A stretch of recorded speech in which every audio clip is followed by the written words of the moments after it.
আর সেই মহাপরিকল্পনাটাই হলো আমাদের দ্বিতীয় সেকশন, গ্লোবাল 2030 ব্লুপ্রিন্ট।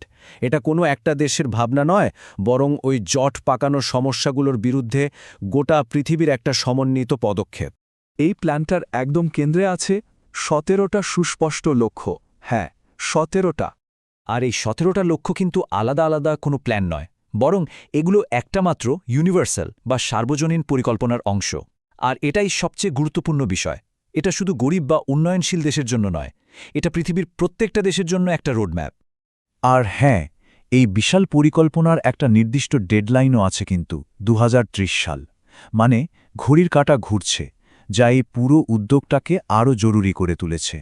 তাহলে এই সাস্টেইনেবল ডেভেলপমেন্ট গোলস বা এসডিজিজ জিনিসটা আসলে কি? সোজা কথায়, এটা হলো জাতিসংঘের একটা গ্লোবাল মিশন, যার মূল উদ্দেশ্য হল 2030 সালের মধ্যে দারিদ্র্যকে একেবারে শেষ করে দেওয়া, আমাদের এই গ্রহটাকে রক্ষা করা আর সব মানুষের জন্য শান্তি আর সমৃদ্ধি নিশ্চিত করা।